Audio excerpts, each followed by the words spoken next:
So one of the first things that a home performance contractor will do is actually look at your utility bill.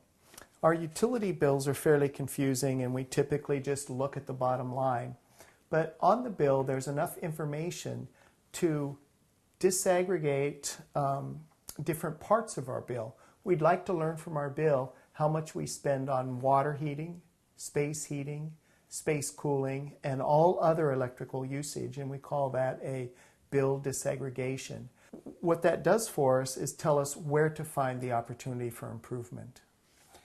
Many times we tend to think that the majority of our energy bills are heating and cooling. That's not always the case.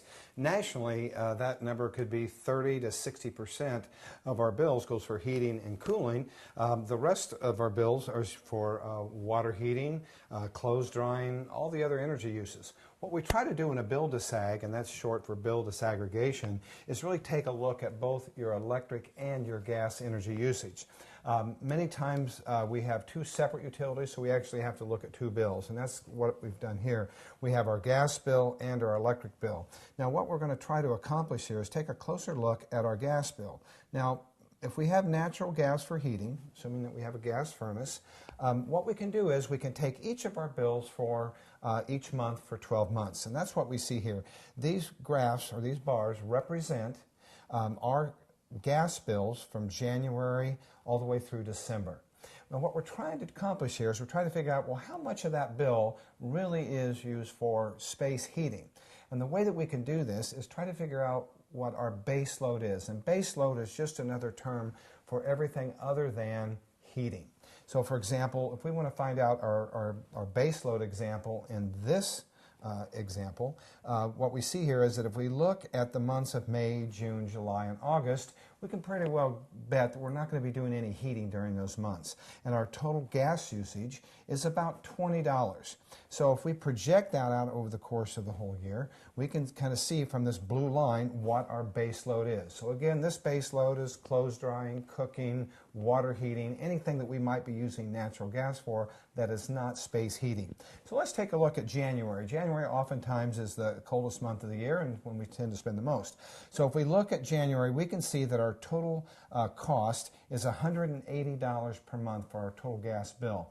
Now, we subtract that from our base load, which we calculated here, which was $20. So our heating cost for January is $160. Now, to determine our total heating cost for the year, we simply take the difference between $20 and our total bill for each month, and we add that difference up and sum those for the entire year. So for example here, our total annual gas bill was $1,028, but if you were to subtract the $20 per month times 12 months, we would subtract $240 from that, and we would then determine exactly what our heating costs are. Now, we simply do the same thing to determine our cooling costs. So we come over here and we look at our electric bills. We can see that we use most of our electricity in the summer months because that's when we're air conditioning. So what we want to try to do here, just like we did with our gas bill, is figure out how much of our electric usage is for things other than cooling. And the way that we do that is we figure out what our base load is. So for example, if we look at our electric bills in January, February, and then again in November and December, we know that we're not going to be doing any cooling during those months. So the average for those months was about $54. So that means our base electric load, in this example for this home, is about $54 a month.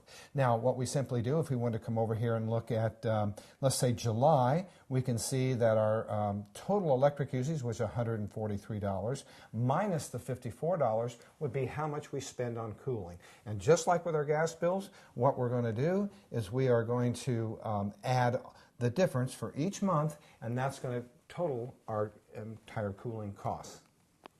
The value of this bill disaggregation methodology is it allows us to know where to look for that opportunity. Is the opportunity for improvement in the heating cost, the cooling cost, the base load? that's something that's a valuable piece of information for the home performance contractor. Looking for these opportunities is really important. So, for example, this bill disaggregation allows us to know where to focus our efforts. For example, in the summer, if we have a swimming pool, we might find that the amount of energy that we're using to pump water can easily be 2,200 watts an hour. If that pool pump is running 7-8 hours a day, that might cost as much almost as our air conditioning system. And so for around $1,200 to $1,500, we might be able to replace that pool pump with a high efficiency variable speed pool pump that could reduce that down by 50 or 75%.